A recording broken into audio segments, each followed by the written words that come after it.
If you've taken to riding a bicycle because you believe the government has an energy crisis on its hands, I can tell you that if you don't go about it sensibly, you can have your own personal and private energy crisis, because it can be quite hard work. Nevertheless, in terms of energy, the bicycle is pretty efficient.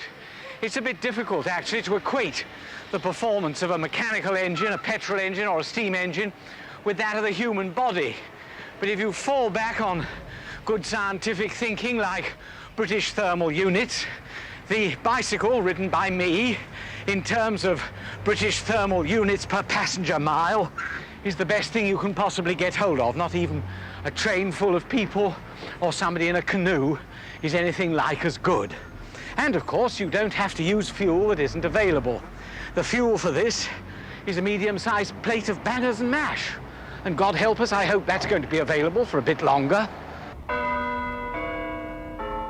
The bicycle is no new experience to university towns like Oxford and Cambridge, nor to industrial centres, where many people still choose to pedal to work rather than battle for space to park the car. Oxford goes out of its way to encourage cyclists with bicycle racks at strategic spots, and in a town that controls car parking with discs instead of meters, parking charges for a bike would be unthinkable.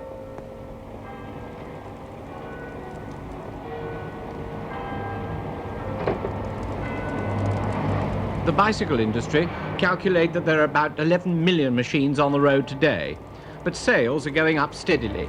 The anti-pollution movement has helped, and with petrol restrictions, the industry hoped to sell about 900,000 bikes in Britain this year, and the figure could top the million in 1974.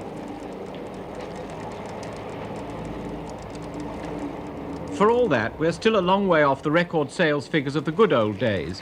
In 1935, well over 1.5 million machines were sold in Britain. In those days, it was worthwhile being in the bicycle business.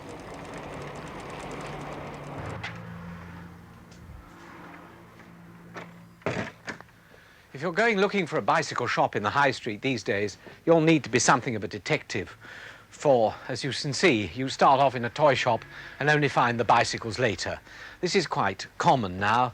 Mr. Green, who owns this shop and has done for some 20 years or more, can remember when he was a child there were 3 bicycle shops in Bradford-on-Avon where we are. Now there's only 1. There is not, obviously, one of every bike made in Great Britain here, but this is the kind of selection you're likely to find. There are plenty of children's bikes, about of all shapes and sizes, and the top of the range is probably the one furthest over there, the Chopper. Next to it are 2 traditional, what I would call racing bikes. I suppose they're sports bikes, really. One by Claude Butler, the other a Falcon. Now, Claude Butler is a name that was famous in bicycles when I was at school. It's the kind of Bugatti of the bicycle world, if you like. But if you thought you were going to buy it for 10 quid, you've got a shock coming, because it's going to cost you between 40 or 50 quid. The Falcon is cheaper, just about 40. Then we come over to these 2. It's back again to badge engineering, too, because this one, which I was riding around the town this afternoon, is called a Hercules Hunter, and this one is called a Raleigh 20. And you don't need to be clever to see that it's the same bike in all but the tiniest details. This one, it's £34.90, this one's £2 cheaper. But you talk about Austin Morris being the same thing, well, this is the same thing here. Then, lastly, but by no means leastly, and coming back into popularity, believe it or not, is the ordinary bike that we all used to know, a fairly lightweight thing, not that great lump that the postman and the policeman used to ride about, but a nice light bike, £31.50, the sort of thing that many people apparently today would rather ride. Well, of course, then you've bought the bicycle, but you haven't finished yet. You'll have to learn to mend the punctures and buy yourself one of those little tins which, when you open it, has a tire lever in it and some plasters to stick on. And if you're going out in the rain, in the country, you'll probably need one of these. You may feel a bit of a fool putting it on, and even more of a fool when you've got it on. But goodness knows, with anything like luck, it'll keep you dry. Well, it's an ill wind that blows no one any good, and if we're going to be short of fuel, I suppose that's going to throw us back onto public transport and bicycles, both subjects of great interest to Alex Moulton, who's perhaps best known for the design of the mini suspension. This is his new bus. And it's a very magnificent thing. Of course, most of the interest about it is concerned with the suspension and those things. Apart from motor coaches, bicycles are as much Alex Moulton's interest as anything else. He produced a new bicycle 10 years ago, which has been the first revolution since 1900. And it's in his house here at Bradford and Avon that we can go and see what he's currently up to. If we're all going to become cyclists instead of motorists, it would seem to me that we're going to go a good deal slower. How much slower do you think we're really going to be? Well, in town traffic, I don't think we should go slower at all. I mean, after all, the average traffic speed in London, I believe, is only 5 or 6 miles an hour, and it would be quite easy to improve upon that in a bicycle, given the facility to use one under the heading of segregation.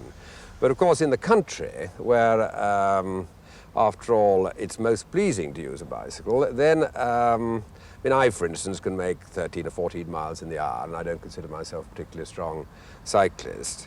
And the feeling of the enjoyment of a ride is something that is a very great, a very new experience. I mean, it may be that we obviously move slowly, more slowly, but what we enjoy during that period of movement is very great.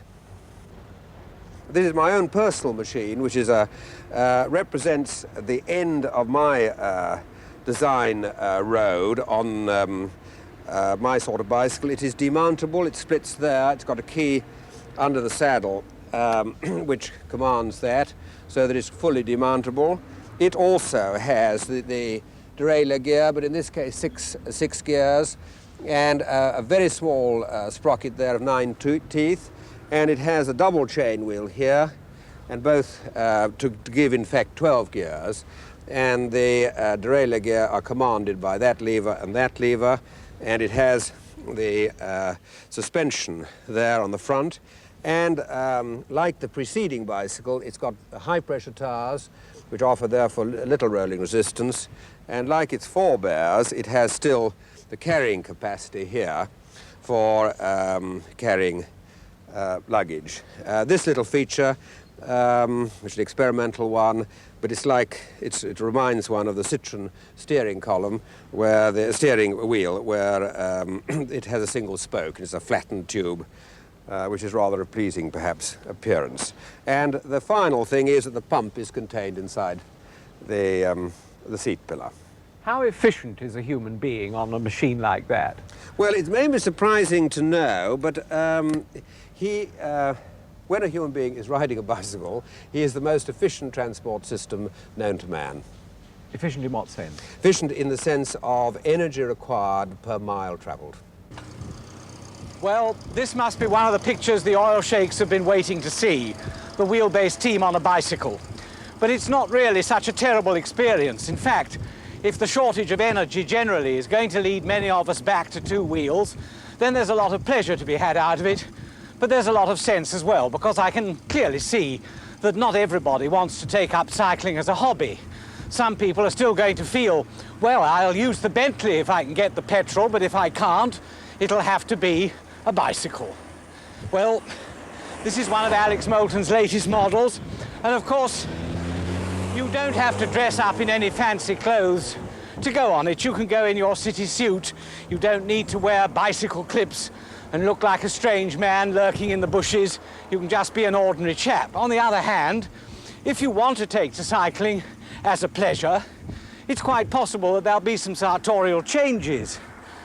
And I've got Alex here with me, wearing what you might say the modern cyclist wears to go out to lunch on Sunday. That's right, isn't it, Alex? Yes, +2s, I think they call them.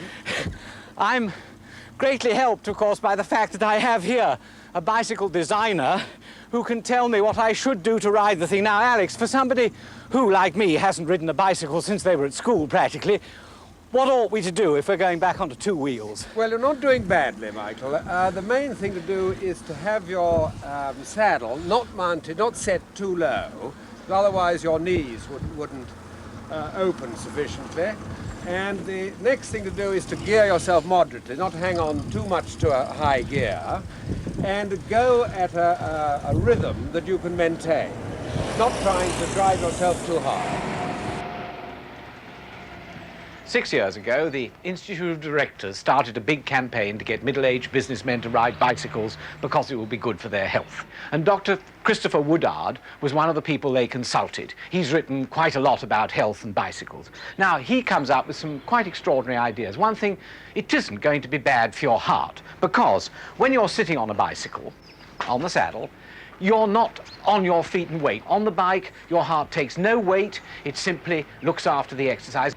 It, of course, causes your blood to circulate well around your body, and this is in any event good for you. The other complaints that people are worried about is if it's going to give you a slip disc or something like that. And here, Dr. Woodard comes up with some rather extraordinary thoughts that these rather racing handlebars, the sort that we always think of as head down and bum up, are really better for you because it arches your back. When you're on the bike like this, some of the weight is going onto your arms in the front. Your back isn't doing so much hard work. We also learned this morning, not from Dr. Woodard, but from Alex Moulton, that you really want one of these rather uncomfortable-looking saddles, because the big, broad one, which might seem to be more comfortable, actually holds you in quite the wrong places. It's the bones inside you that go on here, and as long as there's a little bit of stretch there, this, in the end, will be more comfortable. So, all said and done, bicycling ought to be great, as long as you can't use the car.